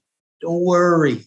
The policy's going to come and you have 30 days to hand it back to me if it's not everything I said it was. Mm-hmm. No fear, no harm, just lost time. That's all. Right. But at least we quit procrastinating and at least you quit putting it off. And at the end, I'll ask you again, how do you feel? And you go, man, I feel great now that I applied. I feel like the weight's been lifted off me. Yes, I told you were going to feel like that. Now we have to look at it in a year. We have to look at it again in 2 years because this is not everything you need. I can't sell you enough life insurance. You can't buy enough life insurance. Okay. And all I want you to do is buy as much as you can budget for. And you're going to ask me, what's the right policy to buy? Permanent or term? It doesn't matter. The policy that's in force the day you die is the one that matters the most. Okay. And then I don't need you to buy what I tell you. I don't need to spend your insurance dollars. I need to just educate you and guide you. And then only you know your budget. Only you know what you can comfortably fit. I need that figure that you're not going to call me when you get your time cut, your hours, backed off, your husband gets laid off, any of that. I need that figure, that product that you're not going to panic. Whatever that is, if you tell me what that is, that's the right product. And I've had agents ask me numerous times, when should I stop selling a life insurance policy to somebody? When should I not bug them anymore about life insurance? When that person reveals to you and you feel like they don't love someone more than they love themselves. If they love someone more than they love themselves, you can always sell them a life policy. Okay? The moment that person is just self-absorbed, self-centered, narcissistic, that's not move on to someone else. Move on to someone else. Now, so check this out. I know we've been on 2 hours and we'll wrap up. But when we get off the phone, then there's 2 that I need to input. Okay. And 1 has already knocked on the door. Oh, someone's right there? Oh, wow. 3 apps. Yeah, I got to let you go. No, you're all right. 3 apps. 3 apps. Okay? Okay. And this, you asked, do they fill them out? This is Christian. Christian filled out both of these. So I'll sit down with him and say, hey, you're going to be Lorena and you're going to be Jorge. Let's sit down and talk. Let's see what you gather. Let's see what information you gather. But it's stuff I proposed. Okay? Nice. So what questions do you have for me? I hope I gave you the silver bullet. No, yeah, I have one last question. Sure, go for it. So you broke it down, and I really appreciate your time, Richard, Yeah. This is just great information. So the last piece that I'm interested in is the referral piece after you get the life sale. Okay. How does that work in your agency? The referral piece. When you say referral piece, what exactly do you mean? You mean the payout of the $100? No. After you sell a client, help a client, does that lead to referrals for you? Oh, sure. And how do you present that? And all I do is this, okay? I'll give you an example. This is a good example because it'll answer your question. Crystal, who is one of my newbies that's 2 years old, okay? She was struggling with a client that was telling her, hey, we're being solicited an IUL, and we currently have the VIVA. I did everything I could not to get involved because I knew Crystal needed to grow and needed to fall on her face, okay? And I didn't want to put training wheels on it. I wanted her to fall. So I kept telling her, well, tell them this and ask them that and ask them this. And she would come back to me and go, I think this quote is with Transamerica. I think they proposed 7% interest. Why are we not paying 7% interest? I let it go until the point where Crystal came in and said, they want to meet with you on a Saturday or Sunday. I said, get them here this Saturday. That was last Saturday, not the one that just passed, the one before. The wife gets here. When I meet them at the door on Saturday, the first thing I did, you'll love this, Dan, is I told them, hey guys, I haven't seen you in a while. I know you've been dealing with Crystal, but guess what? Take a look at this. This is the 2020 Life Agent of the Year trophy. Take a look at this one. This is 2022. I said, now you're going to wonder why I'm telling you that. You've been with me about 23 years. There's no one that knows more about life insurance than me. You have come to the right guy. So we come back to my office and I said, show me this Transamerica. So the dad says immediately, a guy's approached my son. He's 19. My son's 19. I'm not sold. I wanted to come talk to you. I know what we have. So the first thing we did was look at it. The second thing we did was go into their VULs. And I explained to them, your VUL hasn't performed because you've been underpaying. You're putting $25 into each child, and you're putting $54 into dad and $46 into mom. It's not enough money. I said, let me show you what could have been had we done $100 or $200 from the beginning. So I showed them, and the mother said, do me a favor, fill out the paperwork, bump up the 7-year-old, mine, and dad to $100 a month immediately. I said, okay, her VULs. I said, what about the 19 and the 21-year-old? She goes, we'll make an appointment with you next Saturday, which just passed, and we'll bring them in. I said, okay. In the meantime, dad needs a rollover as well. He has $23,000 with his old job, wants to roll it over. I said, okay. Did Crystal talk to you about that? Crystal said that you could write a rollover. I said, okay, I'll do it. Now, I said, mom and dad, let me explain the IUL. Let me explain how it compares. Let me explain how Transamerica works.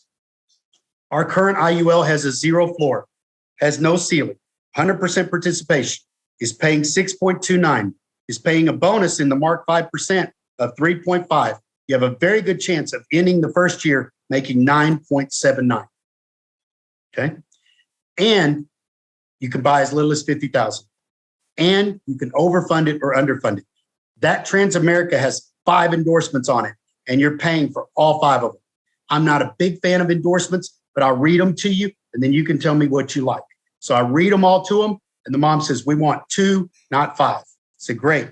Okay. So I put them in there, and the mom says, hey, while we're here, shouldn't we have some term insurance? I said, you should.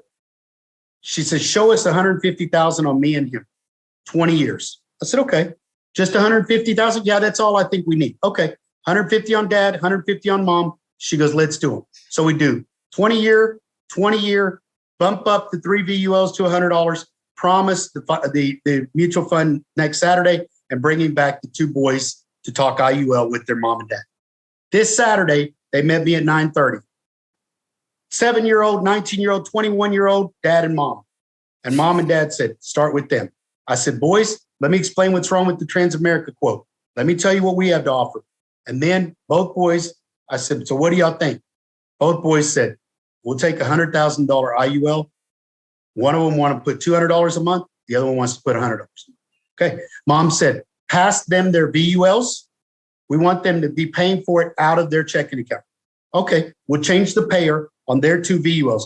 What are we doing with their 2 VULs? Mom says, I think you should put $200 in yours. I think you should put $200 in yours. The boys said, okay. So we did the paperwork to change their VULs to $200 a month, write 2 IULs on them. We get done, and I said, mom and dad, are y'all going to want an IUL? She said, we do. Give me $75,000 on him, $75,000 on me. We want to put $100 in each one. Okay. We get done with that. We're all done. I explain everything to them. Dad's term already got issued, okay, in a week. I then come back to mom and go, hey, just one little thing you're missing. The 7-year-old only has 1 VUL. The 19-year-old has a VUL and an IUL. The 21-year-old has a VUL and an IUL. You and dad have a VUL, an IUL, and a term. And we need to, you've just told me he's the smartest of all of them. He's going to college. We need to supplement his education. And I can show you how using that VUL. I mean, that IUL and his VUL. Mom says, you're right. If we got time, if you have time, go ahead and do an IUL on the baby too. Give me $100,000 IUL and overfund it for his education. I said, why don't we do 50 and overfund it? She goes, I said, okay, 100. We did 100 and overfunded. Now, I tell you all this, Dan, to tell you, Crystal, who worked with them, for practically about 4 days. Set up the appointment for me, sent them in, told them to bring the Transamerica quote, went through all the back and forth with me from Saturday to Saturday. Okay. Wrote 7 policies on that family. Wow. And in between, wrote 3 others, 3 other different households, 3 other different policies. Crystal, 2 years in, wrote 10 lives in 8 days. That's what happens with the referral. Yeah. That's what's possible. Just with the one family too. That's right. Wow. That's right. Yeah. Okay. You just have to start asking and, know your products. And give your team the confidence they need. They're going to fall. They're going to make mistakes. But you're teaching them, I'm going to reward you. That reward is going to be in cash. That reward is going to be immediate. I'm not going to make you input it. I'm not going to make you babysit it. I'm not going to ask you to issue. I'm going to do it, or I'm going to have a life specialist do it. Either way. And then I'm going to reward you for the behavior. I'm going to teach you the triggers. By the way, the triggers are any life-changing event. I'm going to teach you those triggers, have you listen for it like a Doberman. Once you hear it, pivot to a life conversation. Gradually explain term versus permanent. If Dan's interested, start taking down some basic information and then bring that lead to me. Doesn't sound that intimidating. It's not, right? And think about it. So now I showed you in that data, now you have 10 people, 10 people around me speaking the need for importance in life insurance all day long. So while you're on a 2-hour meeting, you have to do 3 lives. Yeah. It's a good problem to have, right? It really is. And that kind of explains why, you have 334 issued and you're aiming for 800. Yeah, that explains it, right? I mean, I'm done putting the cap on what's possible, right? Anything's possible. So, and here's the truth. They get back to doing auto and home. They get back to doing what they're comfortable with, and they don't have to worry about knowing all the products. They don't know the commission. They don't know sub accounts. They don't know any of that. But they're still looking for the triggers. They're listening for triggers and pivoting to a live conversation and gathering some basic information and then bringing it to me. And I'm paying them now at the end of the month in cash. Wow. Right? 30% of my life bonus and $100. That's in cash too? Yep. But the bonus is in cash. Wow. Okay. And the $100 is in cash. Elite. And then what I'm doing too is then saying, hey, then I'm not worried about, is Dan beating someone else in the office? I'm just saying, Dan, what are you happy with this month? Well, boss, I got to write 6. Okay. What about this next month? I want to write 7. I did 8, and I think I can do 9. And that's where we're at right now with Yesenia and Christian. Yesenia and Christian are so confident, they feel like they should have a normal month of 10 each. Our record is 52 written in a month. Wow. So it's possible. You do it with personal lines. It's the same. It's the same. It's just I had to figure out that it couldn't be a split. It couldn't be a commission split. And I had to figure out I couldn't make them quote it, input it, find the prospect, babysit it, and issue it. I couldn't do that. I had to make it where they're simply just bringing me the lead. That's the silver bullet. That's the silver. Wow, Mr. Salinas, I think anyone who's listened to this is become a life expert now. And no one who's listened to it has any excuses now. Hey, so I'll kick a shout out. I'll kick a shout out to, this is the truth. Yesterday, I got a phone call. We had visitors come the 16th and 17th of August from California. 2 of them were brand new agents. 2 of them went back saying, we are going to start our agency, but we visited you first. Great. They are a partnership. One is the agent. They're really both agents, but one has the name on the building. They both have their name on the stationery. They're partners, right? They called me yesterday and they said, Mr. Salinas, we have a question on an app. It's okay. So I answered their question and I said, how's everything going? They said, since we got back, we've been on fire. We've been doing everything you said and it's working. and we're happy and we're making money. And I said, hey, I hadn't heard from your district manager. How are y'all doing compared to everybody else? They said, we're embarrassed to tell you because we're worried that it might not keep going. I said, no, you have to tell me. They said, since we got back on the 18th of August, okay, so it's 12 days in August, 19 days in September, okay. She said, we've written 41. Wow. Well, you know what? Hopefully we have listeners listen to this conversation and the same thing happens if one agent, if you could make a difference, and that's what I make these videos for, if one agent could have success, and it's going to be a lot more than that, I can tell you that right now, but it's a great feeling to make a difference. And I don't know any other agent that's doing it at a bigger level than you are for the company. So I appreciate that. I just acknowledge you for everything you've done for so many of us. Sure. And let's do this again when you're ready. Yes, sir. We could go into onboarding, staffing, the IUL3.